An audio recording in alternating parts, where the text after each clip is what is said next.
I'm Phil Reed from Steve Jackson Games, and you're listening to Morrus's unofficial tabletop RPG talk. This week, Morrus, PJ, and Jessica discuss how to save an RPG session from disaster. In the news, NASA released a tabletop RPG adventure, the Arkham Horror RPG is coming at Gen Con, Chaosium offers over $10,000 in prizes in a design contest, and more, plus a brand new sketch about the realism of science in science fiction RPGs. This week on Morrus's unofficial tabletop RPG talk. Our sponsor this week is Chiselwicks, your friendly local poisoners guild. We have a wide range of lethal toxins and venoms from creatures as varied as snakes, spiders, serpents, atacops, basilisks, giant scorpions, wyverns, etacaps, medusas, assassin bugs, green dragons, and even ghouls, ghasts, demons, and venomous mummies. All items sold for entertainment purposes only. Chiselwicks accepts no liability for any accidental murderings. All the tabletop role-playing news, we aim to amuse and we aim to enthuse. And Morrus's unofficial tabletop RPG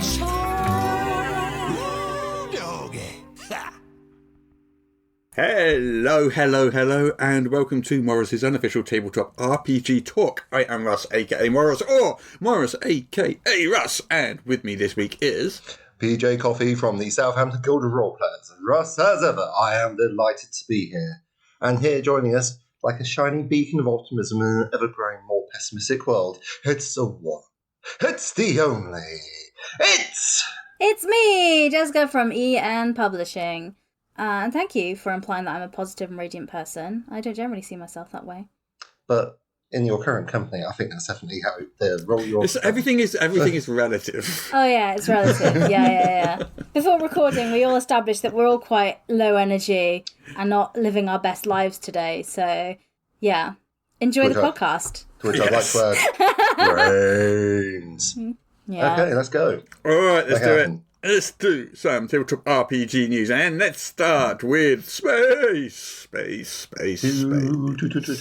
it's a fun piece of news. I like this. Have you heard of a small organisation called NASA? Are they the ones that convince us through the conspiracy theory that the Earth is actually round instead of flat? Yeah, I know. Yeah. Awful, isn't it? Something to do with administration. I don't really know. They're the That's how they administration. make money. Yeah. Heard them. Got it. They administrate space. I think they're like a removals firm or, Okay. I've got to say, I don't want to put them down, but they haven't looked at a lot of it. From what I hear, it's quite big. Yeah. And there's quite a small percentage we've had a look at. Yeah. I don't mean to put anyone down on their job, but... Well, I went outside last night and I looked up at the sky and I looked at an awful lot of space, quite frankly. I just looked up and I just went, all right, that's half of space looked at. This hemisphere's half of space, and if I went to Australia, I could then look at the other half of space, and I'd then have looked at all of space. Well, you could just wait till it's daytime and the Earth's rotated, and then you just look up and you'll be able to see the rest of space. I know, but you can't. You look up and down as well as left and right. Of course, there's certain, like we can here in the Northern Hemisphere can never see Alpha Centauri. Wake up, sheeple. Australia's not real. This is true. They're all paid actors, Yes. Including my family that live over there. Yes. Yeah. Like your family are paid actors. Yeah. Wow, that's dark. Oh, not like you then. Wow. Sorry. I was paid to do acting. Are you now saying Jessica doesn't exist? Oh, there are days I feel like that, to be fair. There are days I question it, so it's fair if Peter will. But anyway, should we get back to the actual news item that we're talking about? So NASA, to our Australian listeners. NASA, that organisation which famously makes spaceships and launches them into space, amongst many other things. And studies space. Yes, they do many other things, but one of the things they're most famous for is doing the whole chucking spaceships into that their space is a thing that they do.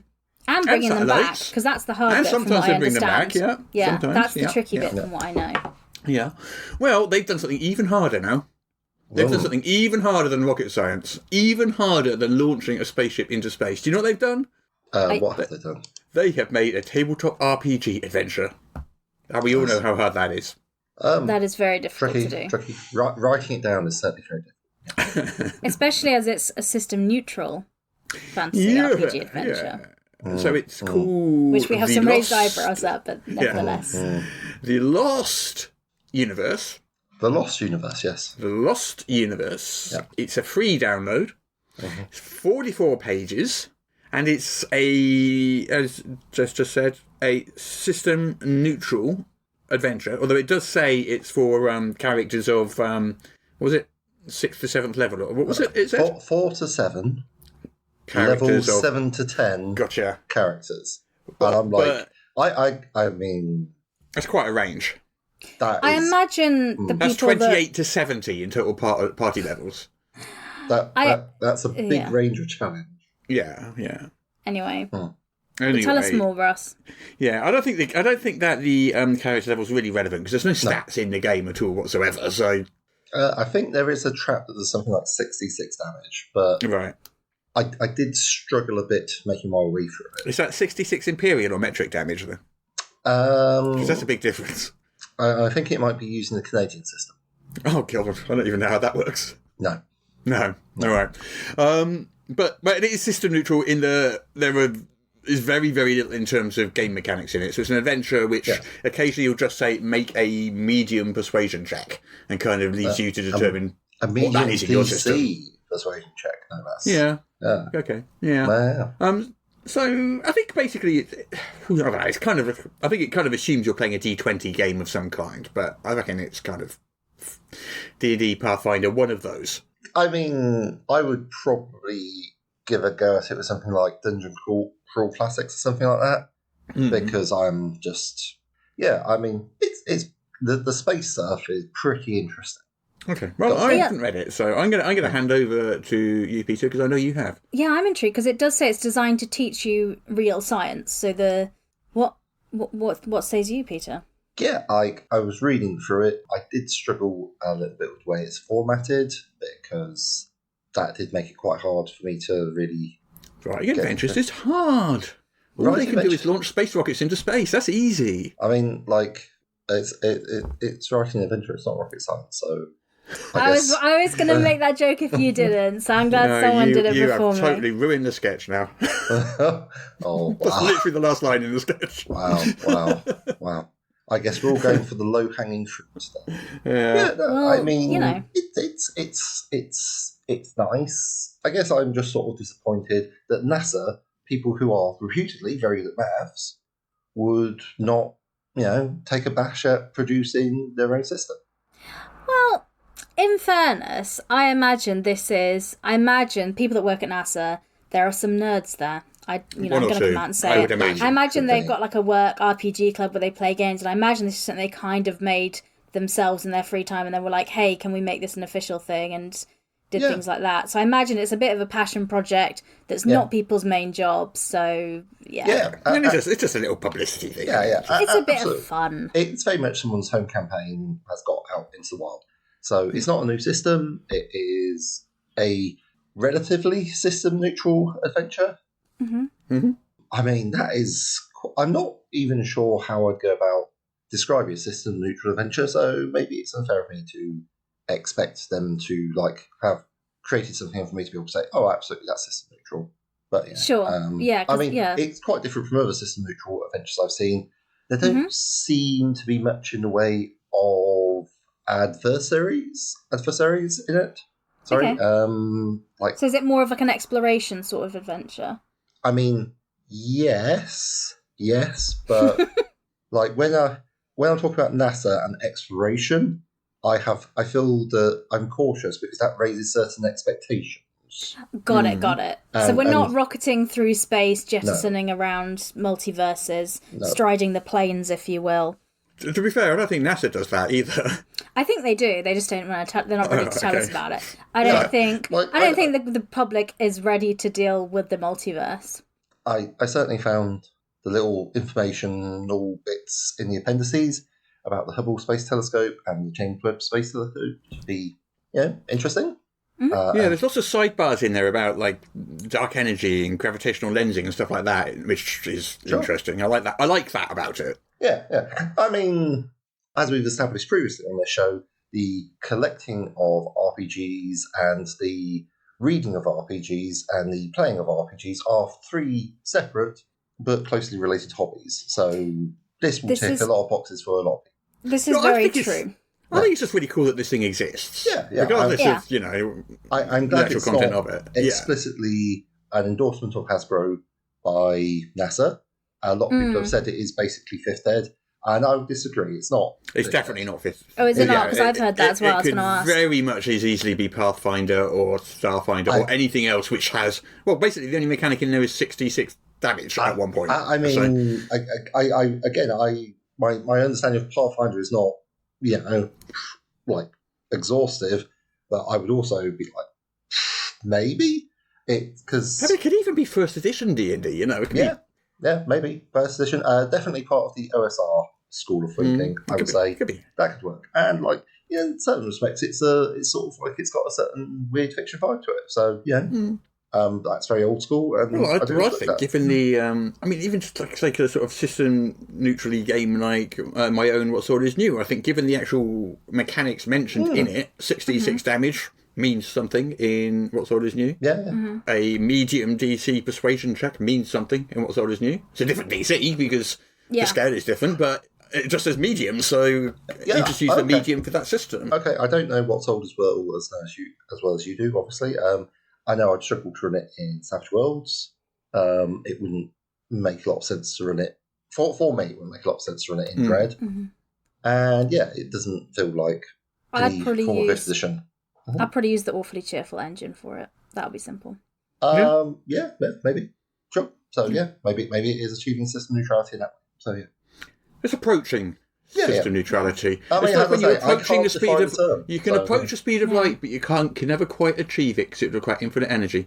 Yeah. But you can approach system neutrality, but maybe you can never quite achieve it because there will always be some kind of underlying assumption. There we go. How about that? That's intriguing. Well, that's deep, Russ. I know. How deep am I? Anyway, I think it's really cool that NASA put out an RPG thing. It's a nice freebie that you can download. It's really cool. How nice. I'm glad it's not an actual explicit endorsement of Hasbro. So, Yes, I think it's that's like good. a sort of, like a humanisation of like organisations such as NASA, which can seem quite, they're kind of like, I don't even, what's the word I'm looking for? These like epic organisations which everybody knows about. Monolithic, that's the word. Monolithic, faceless. Yeah. It brings a humanising touch to... That's what I was trying to say, yeah. I mean, I've always been quite fond of NASA. I quite like their work, so, I love their work. Space exploration, I love it. Love it very much. Who else's work I love? Who else? Taylor Swift's. Yes, but also... The people who make Barbie. Mattel. No, actually. The film I meant, rather than the... I do like the director. But anyway, no, getting away. Yes. Another thing is GMs, Game Masters. Oh, yeah. Okay. I wish that in 2002 someone had thought to create a day to say thank you to your Game Masters. Wouldn't that be a good idea? Doesn't seem likely, though. So what I'm saying is Monday the 4th of March was International GMs Day.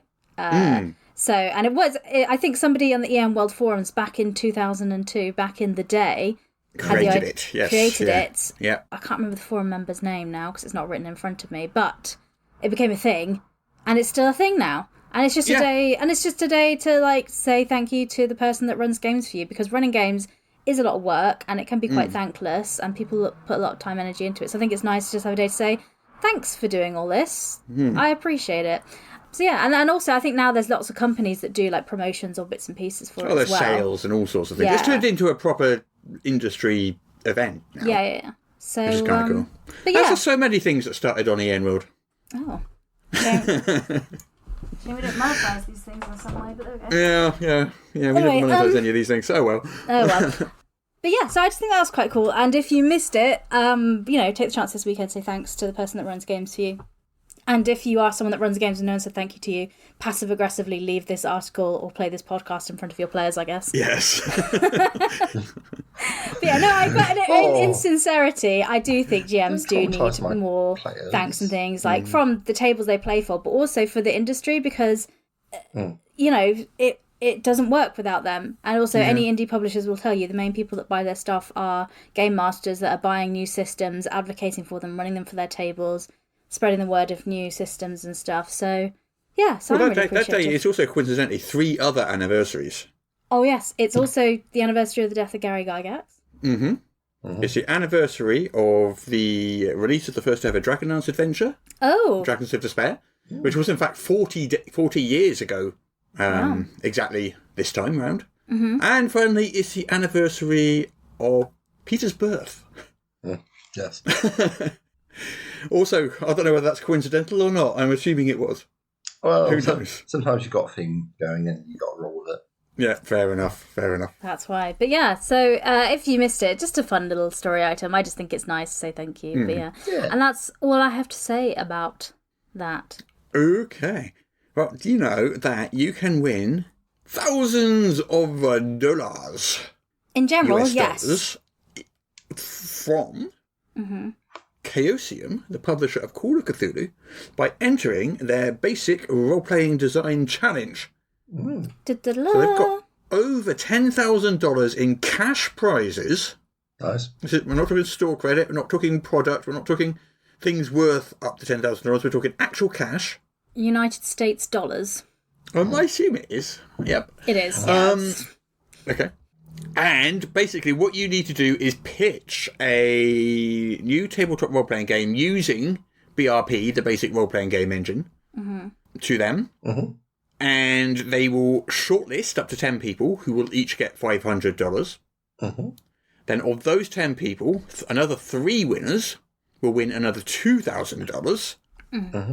And finally, one single winner who will be a People's Choice one, so I assume voted on by the public, will win a further $500. So in theory, any given person could win up to $3,000, and there's just over $10,000 in total being given out. Which is nice. I think what's really nice about this as well is they mentioned that the entrants retain ownership of their work and can publish the game themselves.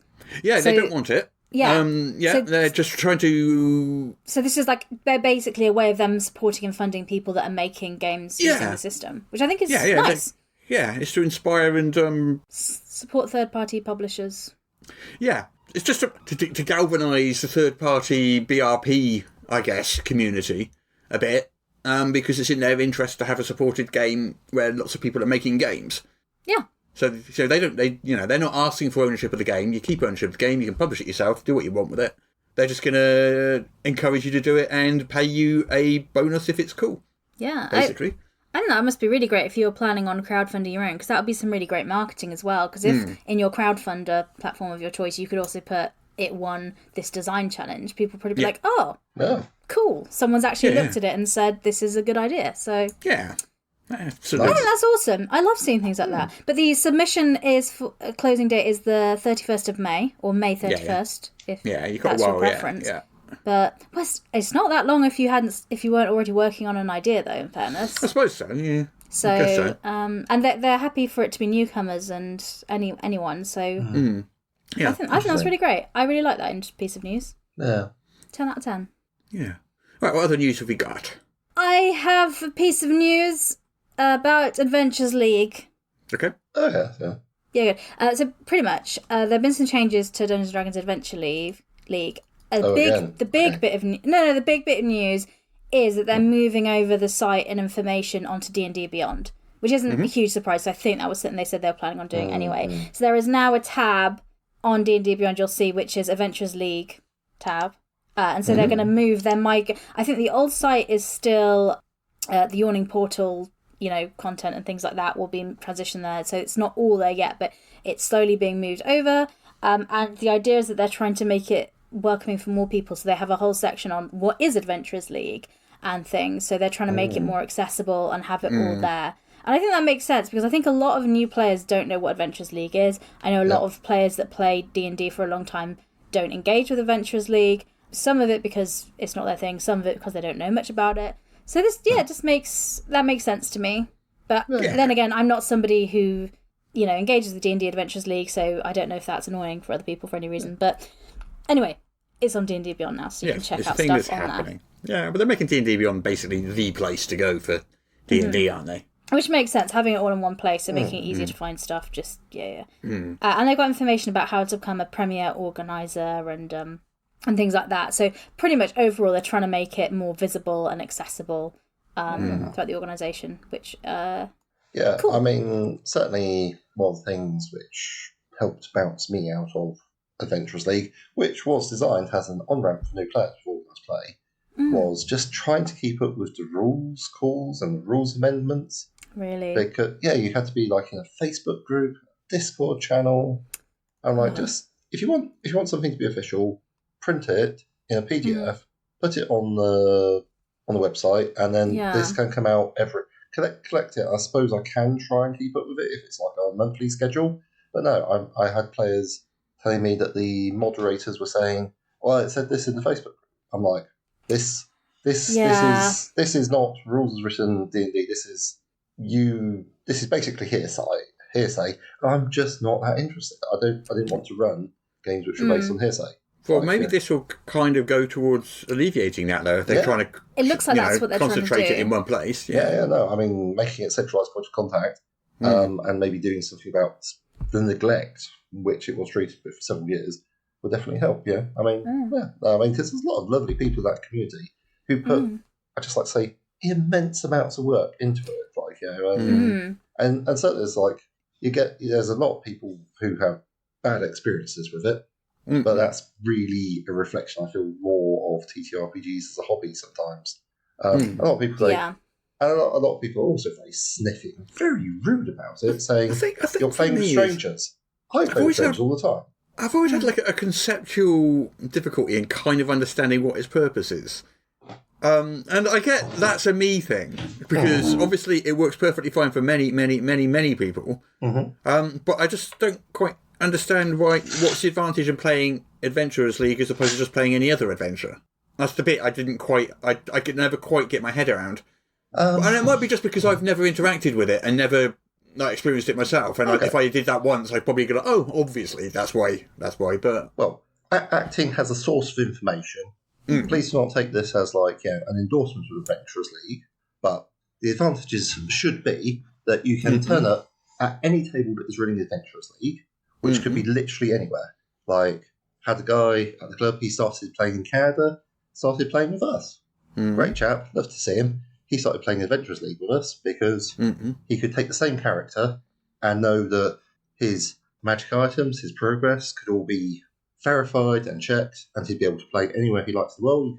I've had characters that I've taken to several conventions in various places in the world. I've played here as well, and that's been leveled up, and that's been really nice. So you can keep your character from group to group, basically. Yeah, and also consistency is a thing. The rules has written.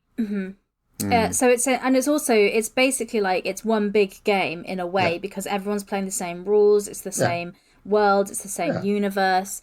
And I think that could be really fun because it's like being part of a big game. So you can chat to people about other people's games and stuff. So it's almost like being like I can chat to people about their Curse of Strahd game now. I can do that with Adventurers now. That's the bit I don't get. What's the difference? Well, because there's a lot... I'm not being awkward, I just don't... There's a lot of these adventures, and it's sort of like... there's like, I don't know, like 10, 12 hardbacks or something like that with adventures that would be eligible for Adventurers League. So you can talk about that, and maybe some people played them, maybe some people are in the middle of playing them, but with the Adventurers League, there's a lot of like these little modules. They're also really good. Excellent value for money. They cost like $3 or something on Drive-Thru RPG. Yeah.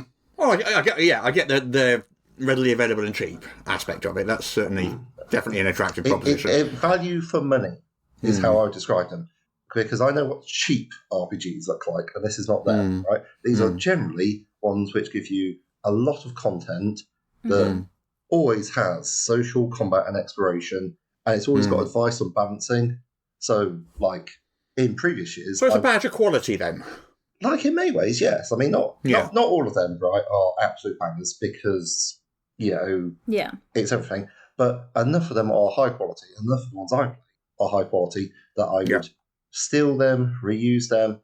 And it says, 2 hours on the cover or 4 hours on the cover. I can tell you, if you focus on role-playing, that is 4 to 8 hours of role-play.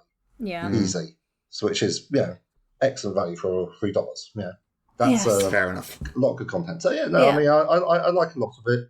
And you don't have to worry about the GM bringing in some, weird house rules, because people love house rules in D&D, which is fair, but you don't. Everyone has to be happy with it. Yeah. Yeah. Well, it's like consistency. So like it's almost sort of like a franchise, I guess. Wherever you go, people you'll be able to only play the current one, or do they play old ones? Oh, you can do what you like.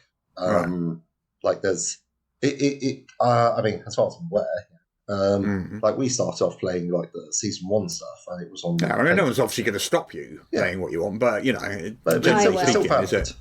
Apart from Jess, who has a crusade and a campaign. I do. Jessica in order is to stop people playing the wrong adventures. Yeah. Yeah. I mean, but yeah, you could play like the latest series, and sometimes they have season-specific rules. Like when I started playing, we had the Death Curse from Shaw was in effect for all the season 7 adventures, which I didn't like so much.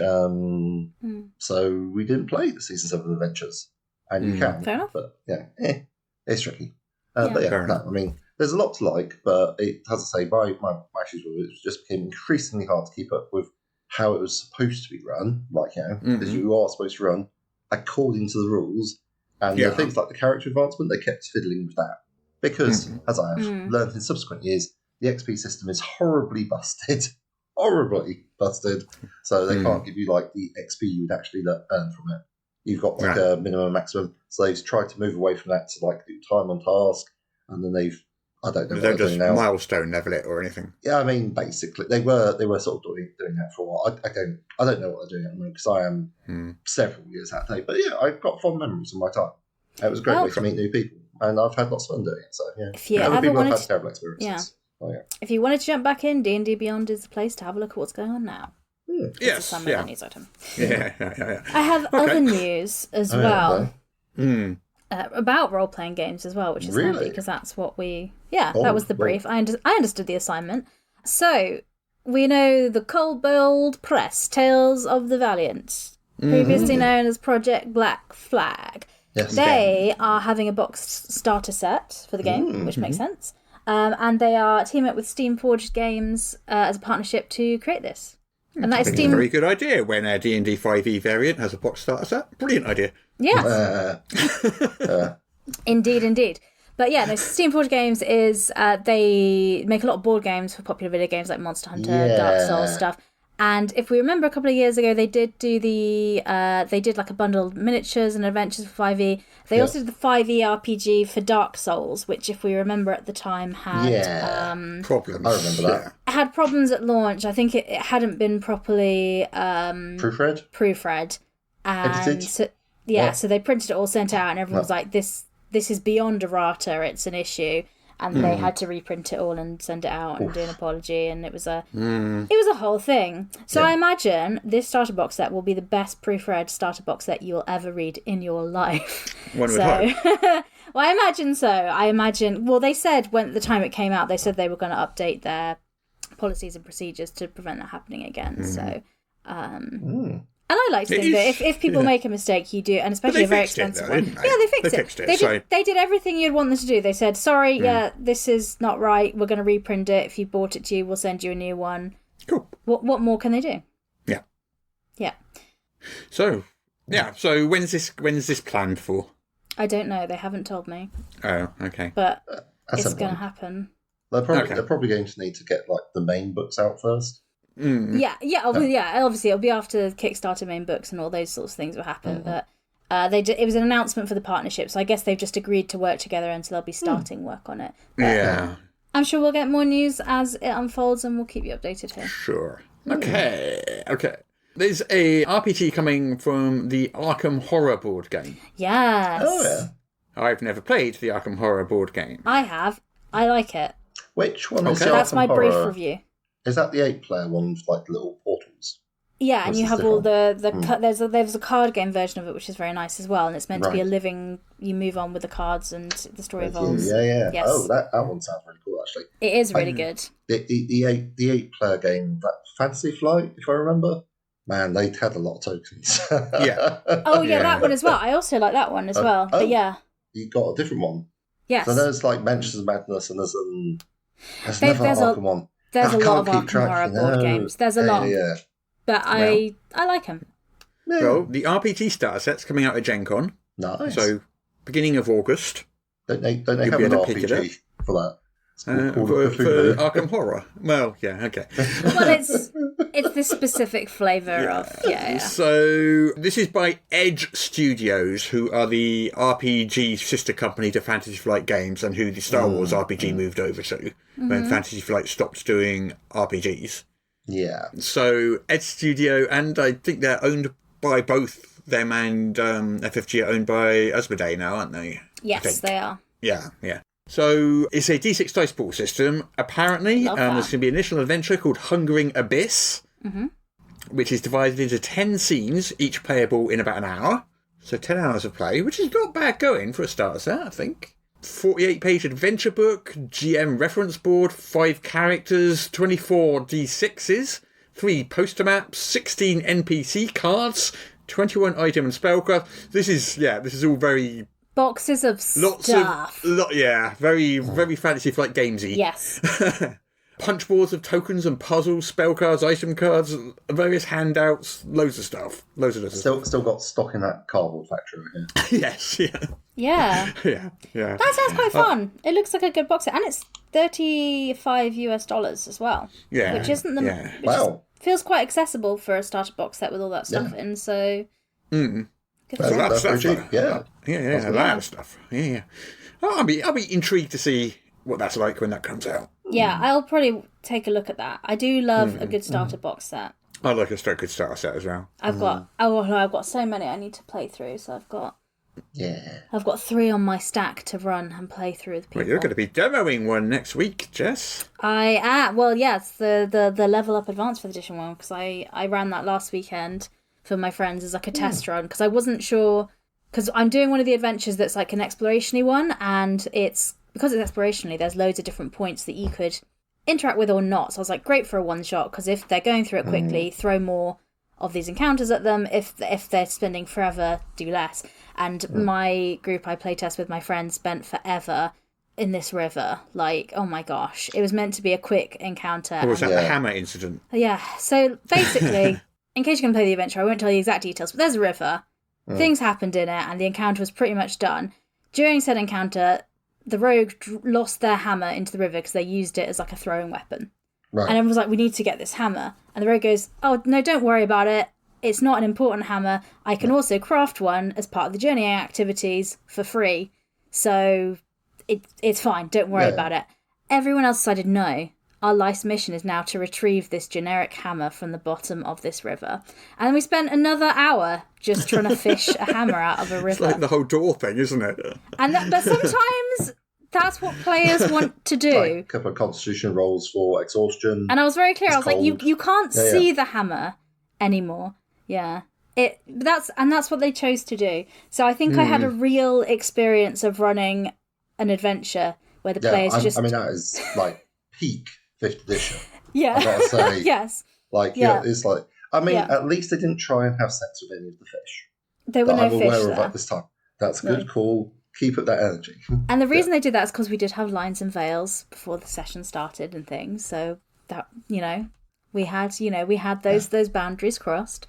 Good. And any did hammers feature in these? I didn't think to put that in. I was like, as a veil, any fishing for hammers will now just be behind a veil, and we'll just resolve it that way. Which I may have to do for next time. Yeah. But if you are going to Aircon in the UK, in Harrogate, the 3 of us will be there running games. Yeah, so you can come along and play games with us. Aye, lad, in West Yorkshire. Yeah. Yes. Yeah. And we're sponsoring the RPG section, so we'll be there all weekend. And our games are free to book on and play. So other games that are being run, there's like it's a small amount, it's not a lot. There's a small booking fee for it and things. But ours are free. Free! So if you don't like it, we'll give you 100% refund. Yes. Okay. Yeah. But yeah, Moving box on. set for Tales of the Valiant and Arkham Horror are coming out at some point. Yeah. Arkham Horror will be August, Tales of the Valiant in the future. Is there more news, or are we done with the news? I quite liked one of Mike Shea's latest video logs. Oh, yeah? Okay. Yeah. I put a link in the show notes. It is a nearly 13-minute exposition, but he's talking about using paper character sheets and the various pros and cons thereof. Oh, okay. Yeah, I thought it was like really, really well put together. Like, obviously, you can't lose your paper sheet due to a poor internet connection. Mm-hmm. I can lose it lots of other ways. I believe in you. You can do that. I know. We have dogs. Jessica and I both have dogs. I have a very different dog to your dogs, though. But anyway. Well, that is true. But Peter, you were saying, sorry. Yeah. There's a lot of advantages to having dogs with dogs. No, there's no advantages to having dogs, but there's a lot of different advantages. Oh, come on! I listened to you two complain about your dogs. I'm sure there's advantages as well. Anyway, there's a lot of advantages to having paper character sheets. Not least things like customizability. For instance, players of my games have rewritten their character sheets to be pretty much how they want them to be. I'm like, amazing, fantastic. It's like it actually does make me happy. People are like, we'll just do this, and this is the way we do it. I feel it gives you like more independence and agency about the creation of your sheets, and also like I know for a fact that on a paper sheet there will be no ads, there will be no pop-ups, there will be no microtransactions. You do not have to worry about any of those. Just wait for that dystopian future where even the paper has pop-up ads. Through your lens glasses that are installed into your retinas. Yeah. No. So, as I say, he talks about why you should use them, top tips for using them, writing down page numbers, because indexing is big and clever, using index cards, sheet protectors with dry erase markers, packing tape for dry erasable zones. We're looking at hit points and any other thing which changes on the frequent. So that's a tip I'm definitely stealing. I like that, yeah. Yeah. I mean, Sly Flourish, what can I say? Man uses gaming. So yeah. It does. And, it's a great video. So I don't normally shout out videos. I'm normally the sort of person who says, "Oh, I clicked for the link. Oh, it's a video. Oh, back." But no, in this case, I was like, "Oh, actually, yeah, I'll watch this. This is good.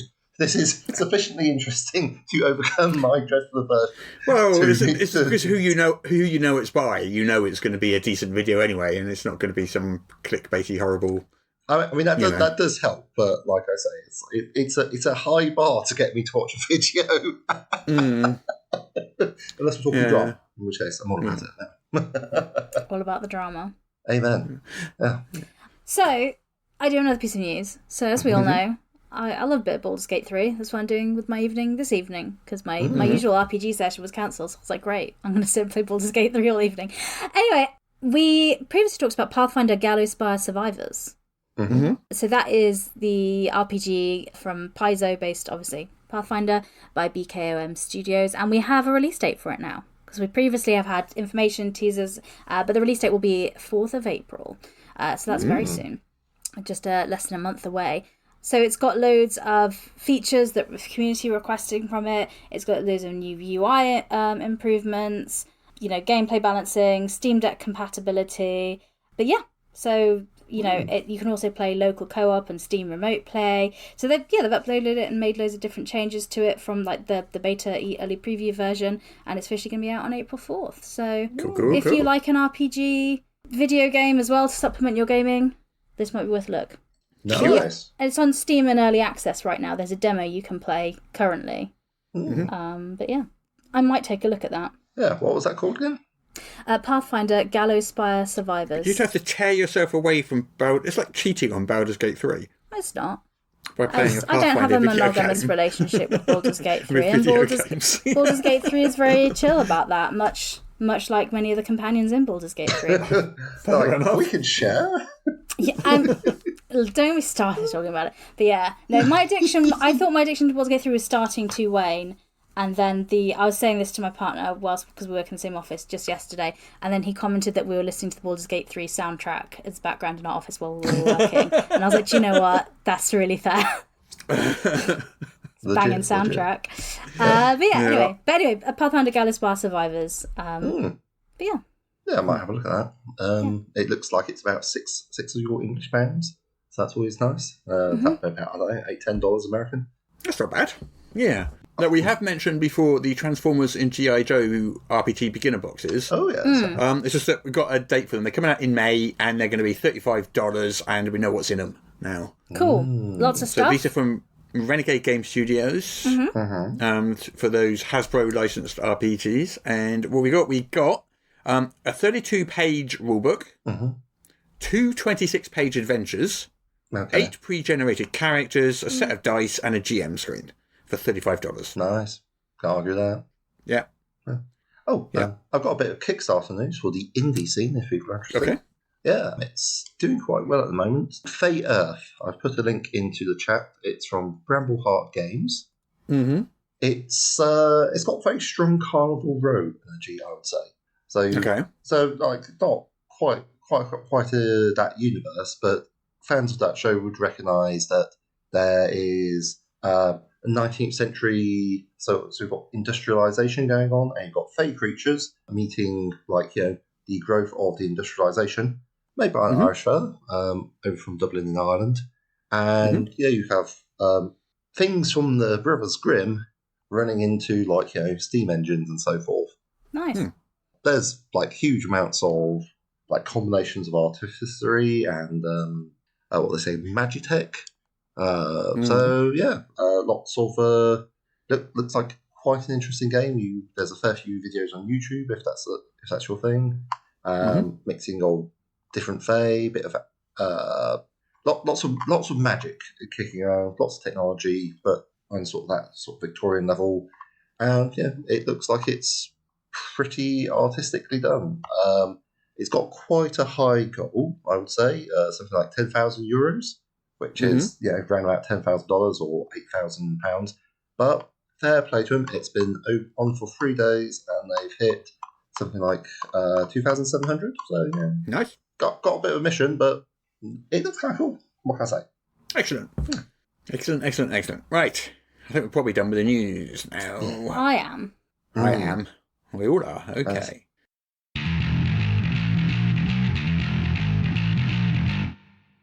Okay, so today we're playing a science fiction RPG. Awesome. I have my engineer character ready. And I have my medic. I love slaying dragons and everything, but some space lasers would just make a fun change, I think. Okay, so this game is based on real science. Cool. We can play and learn at the same time. Well, as long as you don't expect me to know anything about brain surgery.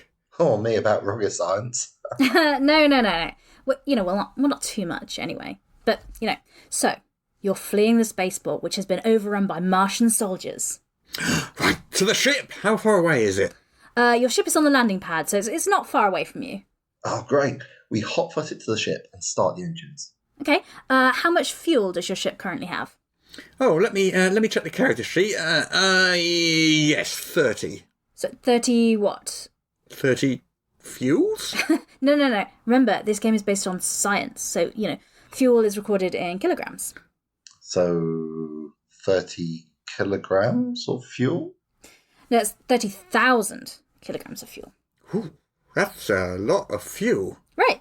And so how much fuel do you need to take off? To take off? Yeah, your character sheet should have that figure. It's right there, see? 400. 400... yeah, of course. 400,000 kilograms of fuel. Now that's a lot of fuel. Yes, it is. That's 400 tons of fuel. 400 tons? Just to take off? It's science, remember? But I know you said this game would be more realistic, but don't you think this is a bit, too realistic? Nobody said spaceflight was easy. Fine. We can't afford to take off. Is there another ship nearby? One with fuel in it? In fact, there is. A nearby ship is fueled and ready for its first mission. Well, great. Well, we'll just steal that one. Okay, so you're on the new ship. Now, if you'll just do your launch calculations. Oh, what now? Can't I just press a button? It doesn't work like that, my friend. So space travel is highly complex and a mathematical process. Well, is that just like a skill roll then? Yeah. So make an engineering skill check. 16? Is that enough?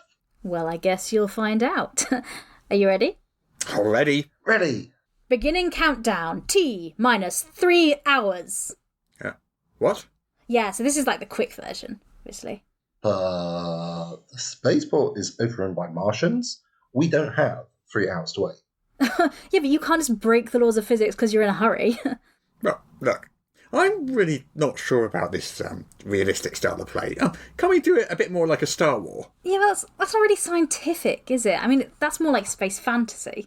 But it does have the advantage of being, fun. You don't think science is fun? I don't think real-life space travel makes for an exciting tabletop gaming experience, if that's what you mean. Oh, fine. Well, I'll tell you what, I'll let you skip the countdown. I mean, but, you have no idea how many rules you're breaking here. Screw the rules, let's launch! Okay, so the rocket blasts into space. Let's point the ship towards Altair 14 and get the hell out of here. Okay, you'll need to plot your course. Of course we will. Okay, so you're currently orbiting Altair 4, and Altair 14 is nearly 3 billion miles, which will take you, so 3... Another 3 hours? You have got to be kidding me. No, not hours. 3 days? What are you trying to say? It's longer than 3 days just to get to another planet in the same pesky solar system? Yes, I mean, it's more like 3 years. 3 years? You have got to be kidding me. Well, look, that's just how space travel works. Well, what about faster than light? Yeah, FTL, warp speed. Hyperdrive. There's no such thing as warp speed or hyperdrive. And how does anybody get anywhere? Well, slowly. No, is there not like a Stargate or a wormhole or something? Oh, anything to bring this fast to a quick end. Hey, that's a bit unfair. I mean, I didn't write the laws of physics, You're the bleeding GM. You can write whatever laws of physics you blinking well want. Yeah, the magicians at the seaside aren't exactly forcing your hand, So let's ixnay on the isixnay and give us a frigging wormhole. Fine. So you want a wormhole. I suppose you don't want to hear about wormhole stability and, quantum field fluctuations then. We do not. Oh, okay. Fine. So you make it to Altair 14. Unfortunately, there's an asteroid field. Finally, some fun. I make a piloting check. Ooh, 9. Ooh, ouch. Not enough. So you graze an asteroid and are flung from your chair to strike your head in a nearby console. Why don't these things ever have seatbelts? Engineer, you are unconscious. Oh, just my luck. Oh, medic, can you heal me? Let me check. Okay, so the engineer has suffered trauma to the cranial region. You will need to perform an emergency operation. Wow, you're actually going to do brain surgery? Well, it's not exactly rocket science, is it?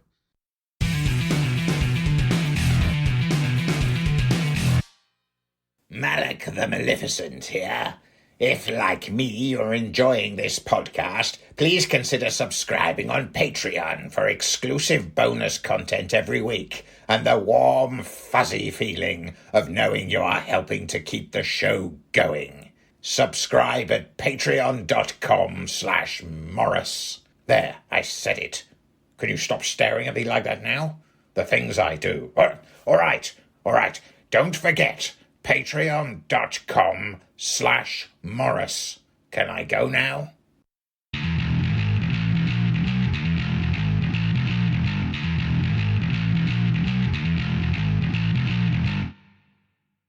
As mentioned, next week we are going to Aircon and we're all going to be running one-shot games for people using like Level Up and What's On New and various things. And I'm baby GM, as we've discussed, because I started last year, so I'm still quite new to it. I've only run one game which wasn't for friends and people I knew, and everything went fine. I've run this adventure in advance to kind of test it, to check it out and things. I've done a lot of prep, but one thing I'm worried about is things going wrong in the one-shot, people not having a good time, and what I do to try and course correct for those issues. Because that I feel like I don't have a lot of experience on, and I feel the more you run games, the more you encounter it, the more strategies you have to deal with it. So I was going to ask the two of you, who've been running games for a wee while. I was going to lean on your combined experience to talk about how you get things back on track when things go wrong during a session. Yeah. Well, I think there's two facets to it. Okay. Two approaches to it. So one is the game itself, things going wrong in a sort of plot mechanical sense. Yes. Like a TPK, or written into a corner in the narrative of the game, or something like that. Or the players have gone and killed a really important NPC that you really, really need, or something like that. So an in-game kind of thing. Yeah. And there's things going wrong from a more sort of at the game table kind of thing, where things aren't gelling or working at the game table for some reason. Vibes are bad. Maybe, yeah. So there's two different things that can happen there, and I guess they've got two different solutions. Well, should we tackle the first one first? Because the second one sounds a bit more social. And the first one is probably where I lack more experience, because I have spoken to human beings throughout my life a few times. So I feel the second one, maybe I'm a bit more confident on. The first one you mentioned, things mechanically going wrong in the scenario. Let's if we could talk about that first, I'd appreciate that. Well, okay. So there's a bunch of different things that can be done. I mean, you can go drastic and you can actually rewind. Which I have done before when things have gone so cataclysmically wrong, and I've gone, look, sorry guys, can we just rewind to half an hour ago, because this is, and I've very rarely done that, and I don't think it's an ideal solution at all. No. But at the worst, with the buy-in of your table, that is a solution. You can do that. What sort of scenarios would you go to that? Well, a TPK. A TPK. I mean, these things are obviously better prevented. Yes. Yeah. Then, because, I mean, if we focus on TPKs, I mean, Russ, has that ever happened? Well, it sounds like it has happened. What can you give us a bit of a case study about, what led to this TPK? Is that? I'm trying to remember a specific. I know it has happened more than once to me, but I can't honestly, off the top of my head, I can't actually remember a specific details of one.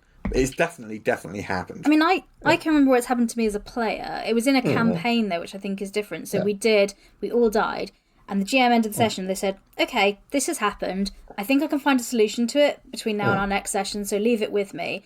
But because it was a campaign, we had the flexibility, and the solution was found. But my fear is, because I'm doing a one-shot, I want this to be a satisfying experience and story contained. And so, obviously, a TPK during that is...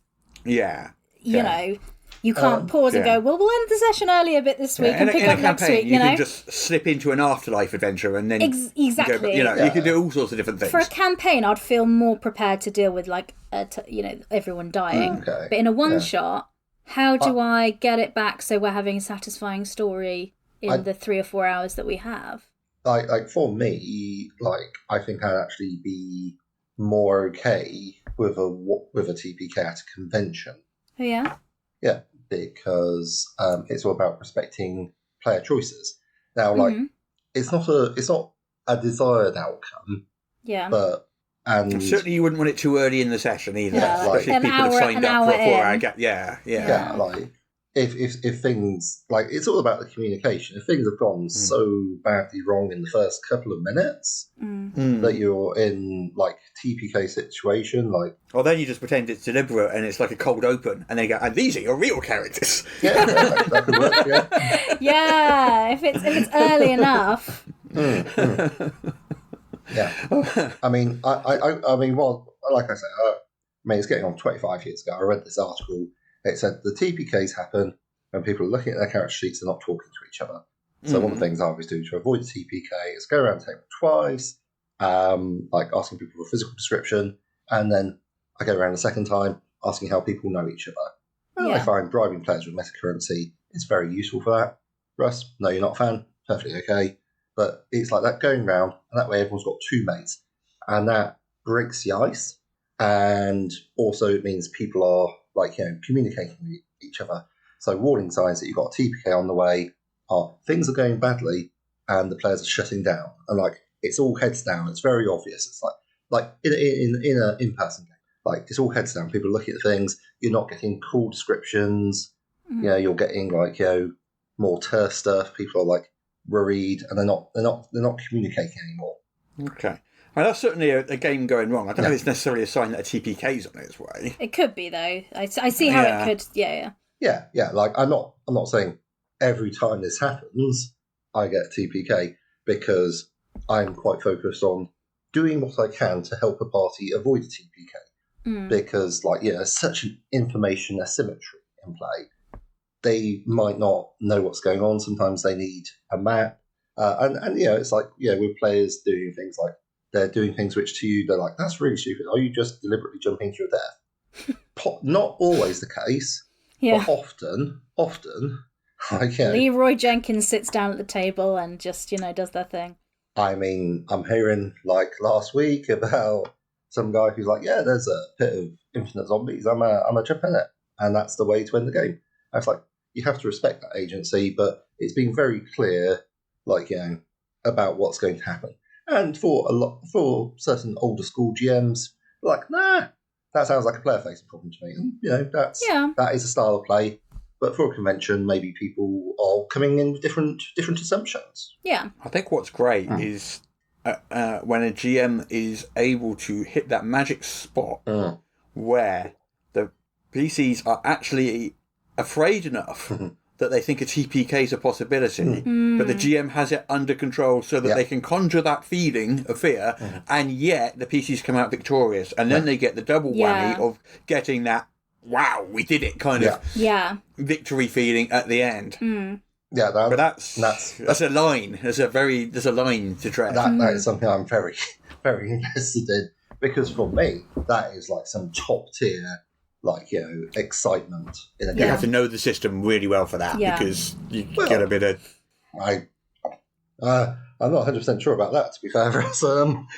It depends on how much support your system gives you. Well, you don't know what the numbers you're using mean, so that you don't accidentally go too easy or too hard and pitch the challenge right, is what I meant by that. Oh. You could be able to eyeball that quite well. Certainly running 5th edition, there is a lot of brown trouser moments and sweat and just can I keep calm? They've probably got this, and you're your head is just aware of thinking, okay, I'm pushing it, but do I need to back off? Because if you back off too early, or it's too obvious in some action, that will disappoint players. I would be disappointed. I play. But also, it's about reading the room, though, isn't it? Yeah. Understanding how your players appear to be feeling. Yeah. And trying to maintain that balance to keep them feeling that way. And that's another difficulty I'm worried about because running with my friends, I know my friends quite well, so I have a good sense of those things from them. But when I'm running for people I've not played with before, that's always so much more difficult to gauge. I find it that way anyway. So, yeah. No, I mean, absolutely valid. Like I say, part of it's going to be your own individual confidence. In the same right, if you're driving or something, you come up to a curve. Why are you giving me a driving analogy? No, I haven't passed my test. I failed my test 3 times. because you were recording a podcast at the same time. Or live streaming. I don't know. It's not helpful. I'm going to fail just like my test. Okay.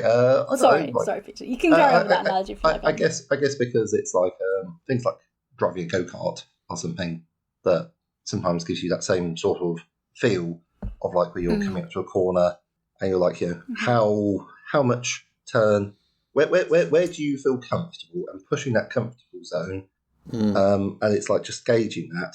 Some of that will come with experience. How much of a thrill seeker are you as well? How close to the edge do you want to skirt? Yeah. Very as close as I can possibly imagine. But the kind of question is, how do you recover from when it has gone wrong, as opposed to how do you present it going wrong? So assuming you've done all that, dice have turned feral. It's gone wrong. So you've TPK'd. What do you do now? Or your mid. And this is there's a bunch of steps leading up to it. You've got mid TPK. Players can't hit nothing. And every time you roll the dice, it's that's double 20s on disadvantage. Or if you're playing Savage Worlds, hit with a raise. And a raise. A double raise. Okay. Can you make a side roll? Yeah. That happens. And things if in May games, the action economy is a thing. If there is a lot more monsters than there are players, then that's a problem. So things you can do to avoid it. Because, like I say, but we're still talking about the stuff to avoid the thing going wrong. Because that's important. Talking about how to recover when it has gone wrong. Well, 90% of recovering is seeing that it is coming and doing something to avoid it. All right. Okay. Prevention is better than cure. All right, we'll talk about prevention rather than recovery. Yeah, well, we've got to talk about the various things you can do to prevent it, because it's a process. You're harm reducing. Yeah, it's a variety of things that you've got places to fall back to, because waiting for things to go wrong and then fixing it afterwards is much harder. Well, I have a few ideas about prevention, because that's something I think about with encounters. One of the like you say, sometimes I know some people are very against this, but you know what? If they just can't hit the thing and they're all going to die soon, and the thing's got 20 hit points left, maybe it only has 5 hit points left now, actually, because if I can do it so it'll be a satisfying battle and they just win, they're nearing death, but they just kill the thing, that's going to be a satisfying end. So I wouldn't mind changing the hit points of said monster, as long as it wasn't a key, like, end boss battle or something, if it's just the encounters they're having in the world. So that's one prevention thing as well. Another thing that works for some scenarios, and maybe this one... If I may interject. Mm-hmm. Oh, yeah? Another thing you could do in that situation, if you're feeling particularly evil, is it could just laugh at them and then escape. This is just what I was going to say, yeah. Oh, in some scenarios... No. Because there is a big bad kind of controlling things a bit in this situation, and things being recalled because there's other things in motion. Mm-hmm. But also that can be nice because that can set it up for the boss fight, that these things that you're fighting, we encountered them last time and it didn't go well. What are we going to do this time? Mm-hmm. So that is another thing I have. So there's a few things about prevention, and also really nicely in the scenario I'm running, it has some advice on how to adjust things for different fights. So it's kind of got that written in, which is very nice. Yeah. But good support. So prevention side of it, I feel a bit more about preventing a TPK. I'm like, okay, I've got some tools and things I can do. Okay. But like, I'm going back to the second part of it, because prevention, as you say, better than cure. But I've tried all these things. It's happened. Everyone is dead. What do I do? Yeah. In the game, just be clear, anyone jumping in now, being like, wow, what's Jess doing in her free time? Yeah. The characters have all suffered adverse mortality. Not the players. Yeah. Well, I find that, when you're in that situation, it's perfectly okay to say things like, this has been a bit unexpected. What we're going to do is going to take a 10-minute break, pop to the loo, grab a cup of tea, something. I am going to have a think about how to proceed from this. See you back in 10 minutes. Okay. It's the immediate thing to do, yeah. Yeah, and that's open, honest communication. It acknowledges that the situation isn't as planned. Which, again, is not ideal because for a lot of people, the joy of role-playing games is like, the expression of agency and the expression that you're playing to find out. Mm-hmm. So if you're just generally unsure, I don't know how to do this, this is not part of my plan. You know what, I'm sorry. I don't have anything planned for this eventuality. It was very unexpected, but I'll come up with something in the next 10 minutes. And then everyone has a breather, and you have a breather. And as a GM, you've got lots of different options that are available to you. Mm-hmm. Maybe the players will be like, let's say, I had an extra couple of hit points. That shouldn't have happened because I could have done all these things. Because, especially when you're at conventions, there's a lot of information on character sheets. I will climb briefly onto my soapbox and say, and user interfaces that they are sometimes not very well designed. I'll climb back off my soapbox. So, there might be something like, I had a healing potion, I should have used that. And it's like, okay, well, maybe you can retcon it a little bit. Not like a full retcon, like you were saying, Russ, earlier, but like a little tiny bit of one. So that's a thing they could do. So it's like, okay, or enemies leave you for dead, or they get taken prisoner, and then they wake up in a jail cell, and then they have to do an exciting jailbreak. Options. Yeah? What are your thoughts, Russ? Yeah. I think various options. Mm-hmm. Assuming a TPK has happened. Yes. Yes, yeah. So, one is the whole Afterlife adventure thing. Yeah. The other is alternate characters. Depending, if it's a one-shot, that's not so bad. Yeah. And depending where the TPK took place. Because that was one of my thoughts, is that the new party would find the old party's bodies with all the clues and bits for and stuff example, on, you can have that happen. Another one could be a sort of like dream sequence where they speak to their gods and their gods say, your destiny is not over yet. I'm returning you to this world to continue. It's a bit of a fudge and a bit of a clumsy one, but it can be done. Yeah. There's rewind, obviously. Because that was my first instinct was, can I do it as this was a vision of the future that your party's had and you've been... And then the players go back and they're like, this is what would happen if you do that. What do you do now? You could do that. Which it feels a little like the ending of a short story. Sequence. And I woke up and it was all a dream. You won't get this reference at all, but it's Bobby Ewing in the shower. Yeah. I don't know that man or his shower. You're correct. I don't know the reference. So in Dallas, that famous, amazing television series. Oh my goodness. They brought back a character called Bobby Ewing after a few years. And with no explanation whatsoever, I think it was his girlfriend or wife, discovered him in the shower after he'd been actually dead for 2 years or something. And they just carried on like nothing had happened and explained it off like the last 2 years had been a dream. Okay. Yeah. It feels unsatisfying. I thought it was like I can't remember how long it was. I thought it was like It a might be less season than or something. I don't know, maybe. I don't know. Yeah. Enough time that it was weird. But it's just like, it's just there in the shower and they're just like, it's like, okay, fine. Yeah. I mean, I think that would be the one I might tend to lean on if it's gone really badly and there's enough time. Or the you get new characters and you will come across this adventuring party and therefore the new characters will have clues about how to not do that encounter again. So you'll be like, I see these people were killed by monster Z and clearly they didn't, I don't know. But They were killed by green dragon breath. Mm-hmm. We should have bought the antidote, not the fire protection. That sort of thing. yeah, for example. But yeah, so that's okay. All right, so there's some options TBK there. My biggest fear isn't everybody dying, oddly enough. It is people catching the threads of what they're meant to be doing. Because I, as a player, have been in a scenario once where I really wasn't sure what we're meant to be doing, and it feels really frustrating, and it wasn't a good experience. Right. And again, coming back to Peter's point, prevention is better than cure. So I've got lots of ways for players to get information, and I've got lots of ways to throw things at them. And so, if they're not getting it, you just throw more, and the adventure is designed that way as well. And I even have an idea for a really obvious signpost if it's getting to the last hour and they're not there. That's like, it's here! I've got one of those in the story planned that I did need to use in my test run that worked, because they just spent ages messing around in a river. Yeah. But even if with all those things I've done to prevent it happening, what if they're just not going that way? What do I do? Just have an NPC turn up and literally tell them what they need to do. I mean, that is valid. Okay, so again, from a prevention and harm reduction model, first off, do not gate clues behind skill checks. No. Good stuff. Give extra context and huge amounts of context. The best. But if there's a clue, they should always find the clue. Well, Level Up does this really well. Otherwise, why's the clue there? Because it's like with exploration challenges, it's how well you do is how much information you get, and there's a scale. So it already has that in the adventure, which is really nice. Crit success, failure, crit failure. Yeah, exactly. You'll always get something. So there's always that. But yes. Yeah. And have we talked about quantum ogres before? Yes. I'm aware of it, but for the sake of the podcast, shall we... Yeah. Okay, so just in case you're like, quantum ogre, what's this? Is this like the secret to quantum leap? No. Whatever choice they make is going to take them to the right place.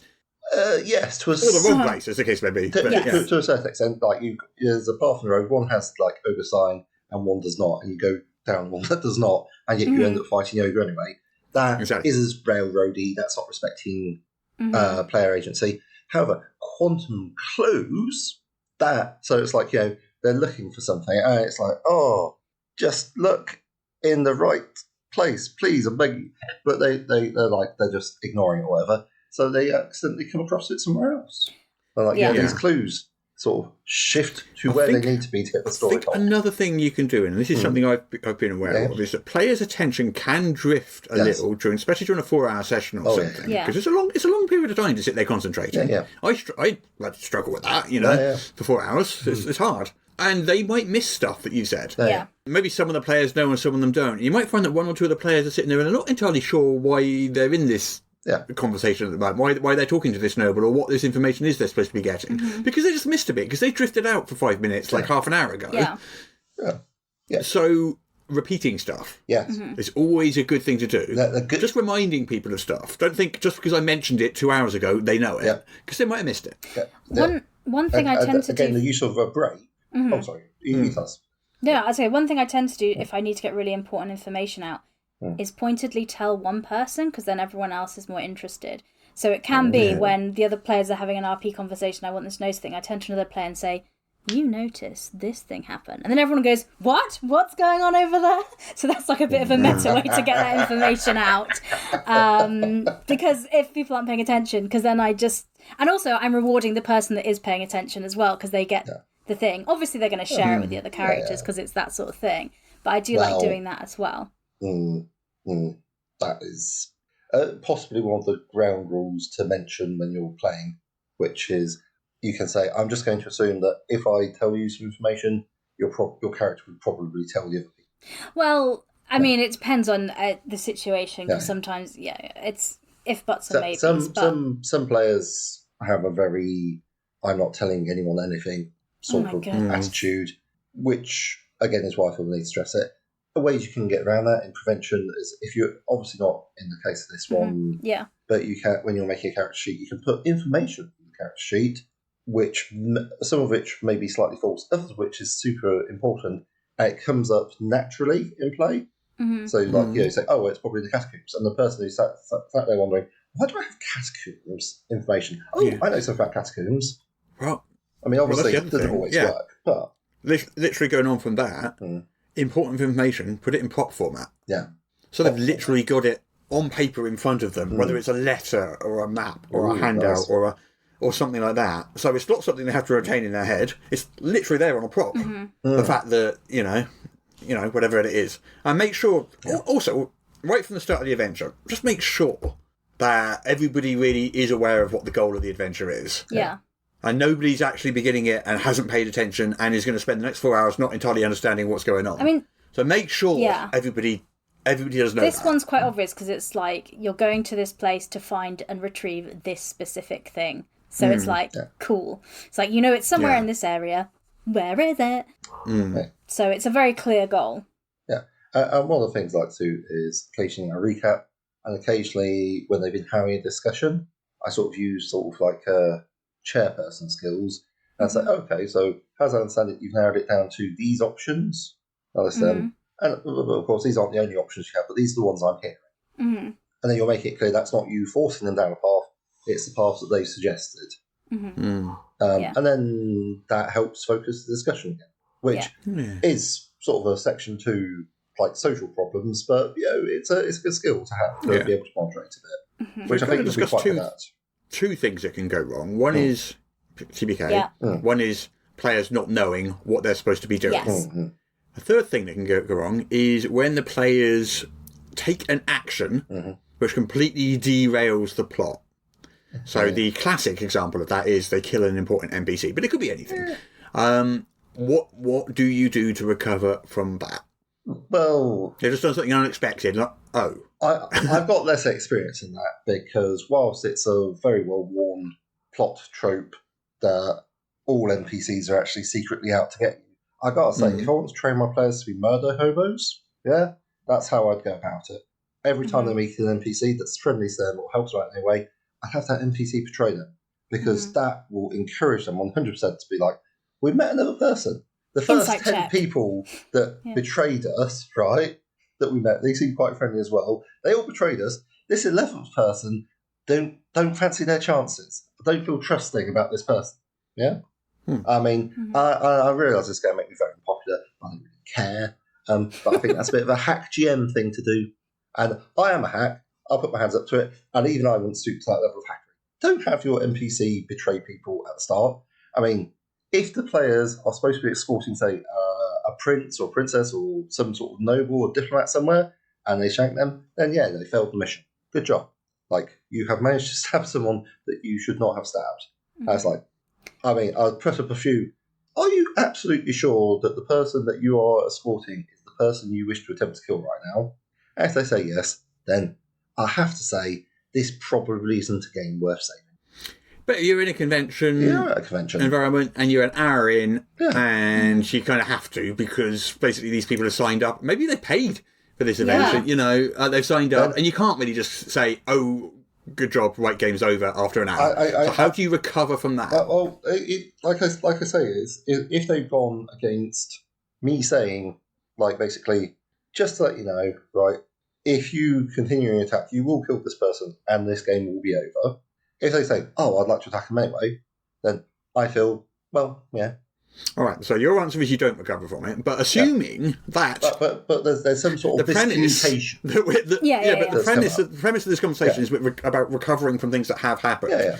So, I mean, that's a valid form of recovery. It's like, you've saved everyone some time.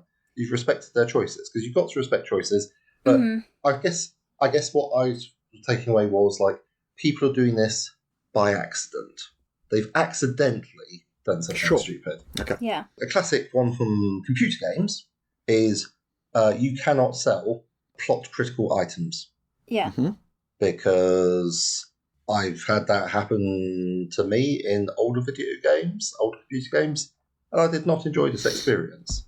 Yeah. So if you give them like a magic gem, then nobody can afford it. Or people look at it and say, I don't want none.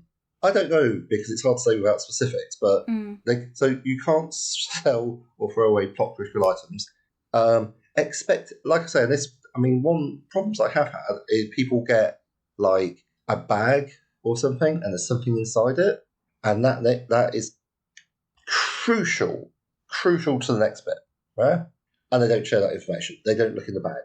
They're like, I don't like look at this bag, and then they conveniently chuck it over a river, yeah, because they don't want to mess with whatever's in the bag, because for whatever reason, someone else has trained them that if you do that, you will have a terrible time, and your agency won't be respected. So, yeah, like, I don't know, man. That's seems like a bad plot thing that you put in. I can't. Well, I think it's true. Prevention is better than curing those things. But if we get to a place where that's happened, I think I will come to. We're kind of refusing to talk about the actual. I'm not refusing to talk about it. I just don't know what else you can do about it. Because unless you completely invalidate their agency and say, "Oh, as you're about to throw it off the thing, it bursts out and there's whatever it is." Okay, so for example, say you've accidentally killed an NPC that's important. Can you, for example, sub in another NPC with the same vital information, or how did you accidentally kill them?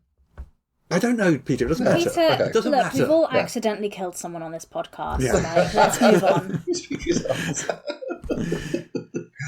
Okay. How do you recover from the situation when it's my thought was going to be something that Peter said earlier about the quantum clues. Like, why is this thing that they've done so important? Is there another way I can get that information? That thing was meant to provide another way. Yeah. So does this NPC provide motivation? Does it provide information? Are they, what is their actual function in the game narratively? Yeah. And how can you do that in a different way? That same thing in a different way. I mean, this adventure I'm doing, luckily, is an exploration, and it's a big area, and you get different clues in different ways. So it's quite easy to do that quantum clue thing. And most of the areas have leads into it, because it's not intended that adventurers will necessarily go to all these places. So that's part of the adventure design, which is really nice. But nevertheless, I'm sure things can happen that totally derail it.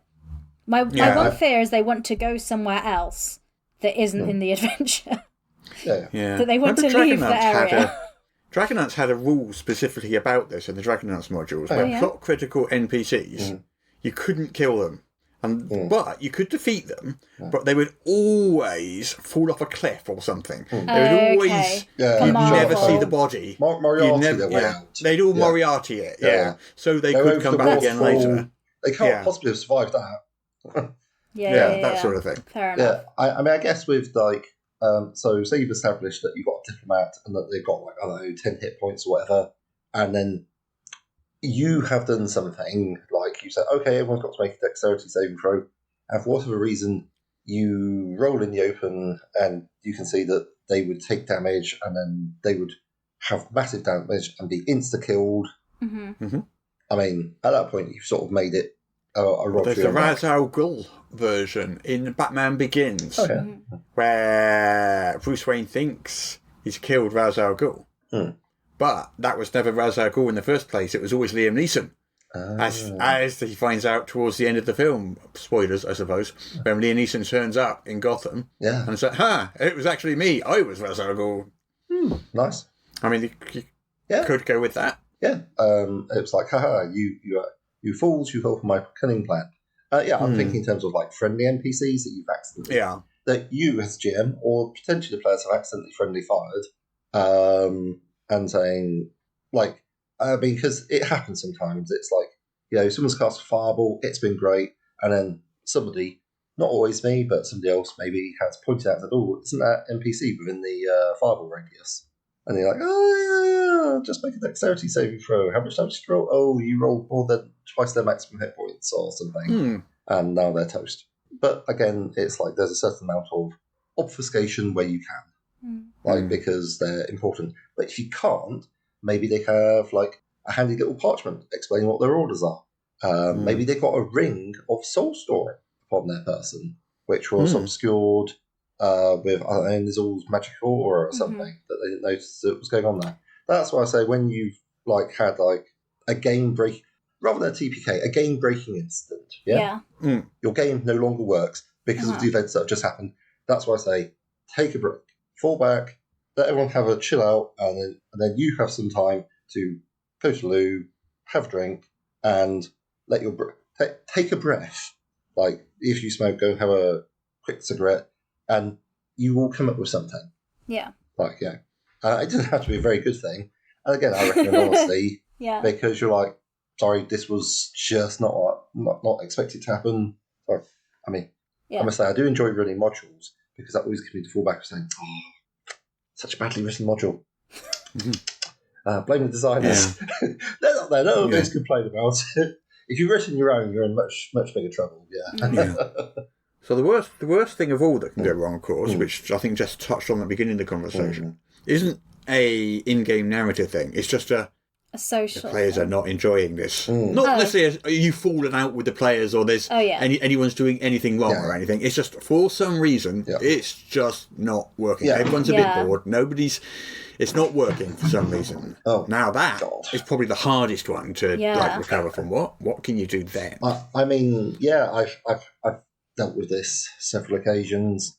Sometimes I've even been that player, because I like to try out new systems, and sometimes I come across a system, and it's like you think, sometimes it's not for me. Okay, listen to you, but sometimes this is not for me, and the vibe is not good, and I'm just like, this is not good, and that is very hard because you're like, oh, do I need to go or what should happen? I mean, I've had players who do not enjoy any form of D&D.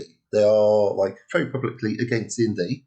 Okay. And they have come to a table where I'm running D&D for reasons which escape me. I don't know. I think that's ever happened to me. Ooh, that would be awkward. Yeah. Because if you very clearly signposted what you're running. Yeah. Well, I mean, I don't think there's much more that you can do at that point. It was not. It was not. Are they making it very clear that, verbally, that they dislike D&D while playing D&D? Yes.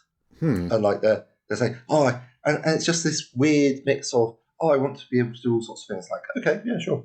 I will work with you to do it. And I can't possibly do a thing about it. And there are many things you could do about it. You could do this, that, or the other. It's here are some options that you have. Yeah. Well, that's a problem player, though. That's yes. Yes, it is. One thing I tend to do, because when I run games, usually I don't do horror games, and I usually say to my players, if at any point you want to stop playing the game and go, you can. And I try, and I know some people might not feel able to do that, but I very much do that as a safety tool in terms of it's not. I also kind of want to have that for just if you're not enjoying it. But I don't know how confident people are actually doing that, because I know very often I say things and people are like, she's lying and just being polite and not saying that. I'm not, but these people won't know me, so they won't know I'm doing that. But one thing I'm sat there, as if people really aren't enjoying the game, I would like them to be able to say, thanks very much for running this. I've got a good sense of it, so I'm going to jump off, but thank you for your time. I would love for a player to do that, or maybe some way try and signpost at the beginning that you can do that, because we are just playing a game. Yeah. We're sitting here playing pretend, and we're doing it for fun. And if it's not fun for you, for whatever reason, I think you should be able to leave. At conventions, it can be very difficult as well, because people have hangovers, or they get or it's not about you. It's not about the game. They literally had a bad text message or something. Yeah. Or they might be incredibly tired, because conventions can be long days. Exactly. Yeah. So there's all these things. With overstimulation. There have been times, late in the day at a convention, I've literally been struggling to keep my eyes open. Yeah. You're really, really struggling, just so tired. Yeah. But so I'm going to want to try and signpost players can be drunk as well. That's true. Yeah. If they're drunk, that's going to be annoying. I think. But in the evenings at convention, that could be the case. There's unless everybody's having fun and getting drunk together, then fine. But if you've got one drunk player turning up and I run games on Friday night, right? But I am expecting a sort of a beer and pretzels atmosphere.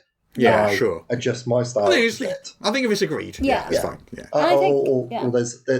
So you have to think about the time slot you're putting it in. The tense investigatory one can work well late at night, or it might not work late at night because sometimes you make mistakes. Sometimes it doesn't work because the atmosphere is awful because you're in the middle of a hall and there's blazing sunlight, and creating any sort of atmosphere is hard. Yeah. So, it happens, and you just do the best you can. Yeah, one situation I'm thinking of how I would deal with a problem player, because like you've said, in terms of socially, like they're doing something socially at the table, like, for example, it could be they are very drunk and everyone else is not, and so it's off, or maybe, something like that. That I feel a little bit more confident handling, because having run the board game cafe, we did a lot of group social games, and so dealing with people's social dynamics. So what I would think to do, and I'm checking in with you two to think this is correct, I would probably call a pause for the game for a 10-minute break and just say, let's go get a drink, do that. I'd probably then speak to that player while everyone else is not around to be like, hey, are you aware of this? And like make them be aware, hey, you're doing this might not be your intention, but this is how it's going down. I'm lucky, I think I have the white woman privilege of not being seen as aggressive when I do that, because I'm also 5 foot tall. So I appreciate for other people, they might not be able to have that conversation without it going bad. But I people think might get defensive about it. I think I'm very. I can use my privilege of that, of people not getting defensive of it. Yeah. I'd like to give them the chance to do that, and if they do get upset, they can just go and be like, okay, well maybe this isn't for you. And then when we come back from the break, I'll be like, so and so had to leave anyway.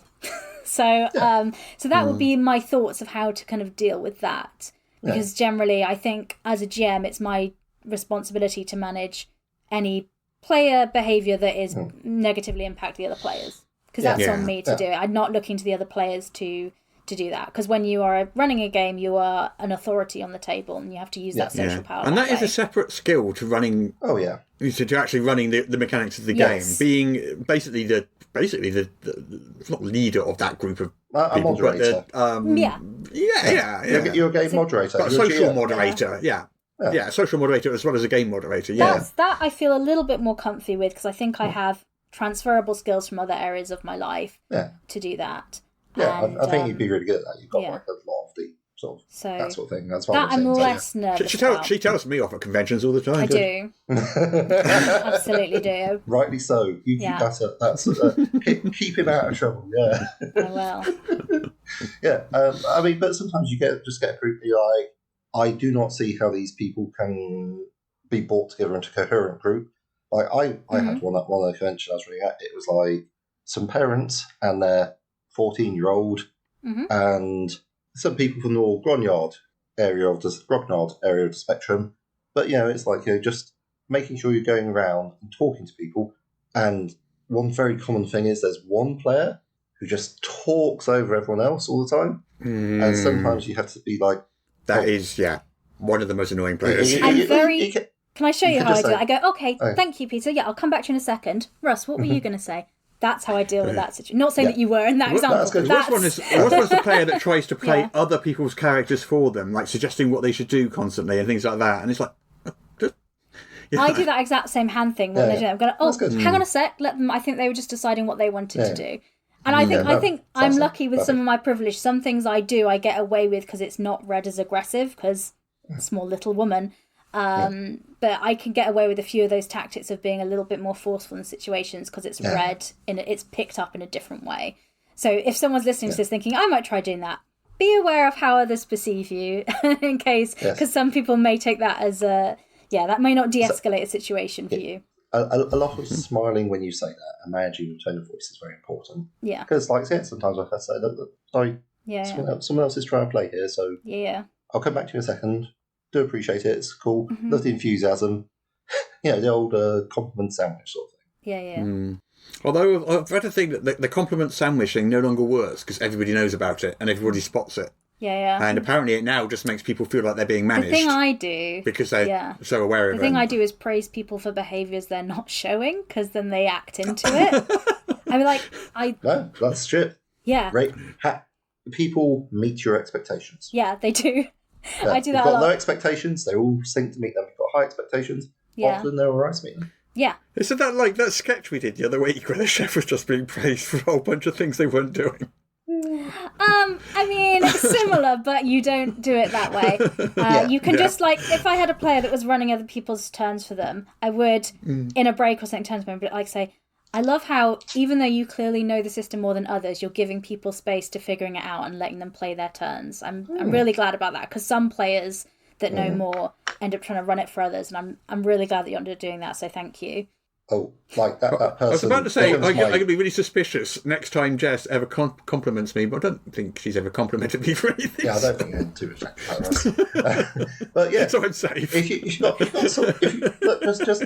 Just use things, use the players that you've got, and take advantage of their willingness to engage with the game. Yeah. Someone who knows the rules really well, fantastic. They are now your reference, your rules. I'm 100% pleased. Well, because I'm not the most knowledgeable person on the 5e rule place and level up A5e. Like, obviously, I've read through the adventure, I've read through the rule book, I've prepped, I've read through the character sheets, but there's going to be people at the table that know more about it than me, and I'm absolutely going to lean on them for that. Well, I literally love being able to just ask a player how something works if I don't know. I'm 100% going to do that. And I'm even going to say that because part of this, because it's the Level Up A5e starter box I'm doing, so the whole purpose of it is to help you learn the rules as well. And if you're new to it, don't worry, because I'm actually new to running it as well, so we're all learning together. So I'm very much going to have that be the vibe. So I'm not going to be the fountain of all knowledge and information. Like, I hopefully, I know the adventure, I know, the rules, but hey, you might know some extra bits and be like, actually, it works like this. And I'll say, great, let's do that then. Yeah, which is pretty much a style I like to adopt with the whole rules as written. I mean, it's like writing. Like, if you know the rules of the language you're writing in, you can then break them more effectively than if you're just constantly breaking rules because you don't know what they are. Yes. Yeah. Like, one is like clever, it looks amazing. One is a bad writer, one's a clever writer. Yeah, yeah, precisely. Yeah, so that's right. good. Yeah. Well, I feel pretty good about that. I feel a bit better now. I'll probably chat to you more because we're driving up together next week to go to the convention, so I might pick your brains a little bit more. But I feel... I'm making a podcast at the same time. Live stream. Come on, focus people. Yeah, I'll do that. What, a camera at the front of the car? I'm down. I feel a bit better. So we'll see how it goes. I'll report back. Well, next week we'll still be at the convention when we're recording. So the week after, I'll report back in case I had to use any of these tools or skills. But hopefully I turn around and say, do you know what? Everyone was lovely. We all sat down, played a game, played pretend, and had a lovely time. 99% of the time that will be the case. I really hope so. I mean, I've read a lot. I think at conventions, people are generally on good behaviour at that sort of thing. You only hear about the bad things because they're unusual, I think. I mean, and you get, like, at these conventions, people are paid to be here. They love role-playing so much, they have paid their own good money to be in that room. My games are free. So you're not dealing with people who are... Yeah, ours are free. We're the people that wouldn't pay. No, they pay to get into Aircon. Oh, yeah, the events. That's true. They pay to come into events. So, there is a certain geekiness level that says, yes, I'm so invested, I'm going to give you money to be in the same room. And that is good, to be fair. So, like I say, most of the time, like, if you were doing something in a library, sometimes that could be a different vibe. Yeah. Or if people are coming along for free, that can, again, be different. If they have very different fixed ideas of what role-playing is. Yes. Yeah, sorry. That's a whole other thing. That's a whole other thing. All right. I think that's all. I think we're wrapping up for the week. All right. Let's get ready for convention. Oh, yeah. Yeah. All right.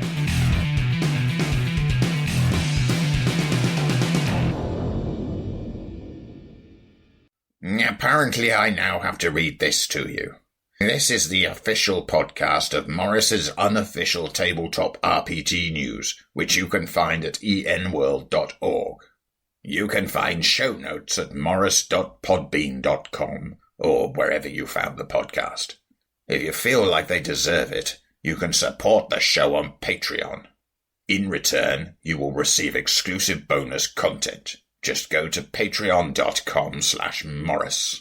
If you're interested in his babbling nonsense, you can follow at Morrus on the Twitter. Send your emails to morruspodcast@gmail.com. Not all of your emails, just the ones you want us to see. That's it. I'm bored now. You can go away. Shoo, off you go. Goodbye. Get out of here. We'll be there next week, and also we're going to have to record the podcast at some point while we're there, which we'll have to logistically sort out. Yeah. I suggested doing it... As you suggested the other day, why don't we do it in the car on the way up? I was doing it as tongue-in-cheek, but I was like, road trip podcast. This is why you failed your driving test, Jessica. That's not the reason I failed my driving test. I'm pretty sure Jessica wasn't doing the podcast during the driving test. There are reasons I failed my driving test several times. That's a live stream, but that was not the reason. Not because you were doing a podcast at the same time. Do you know what? I think I'm really good at driving, but they weren't willing to discuss it, so... No. Anyway.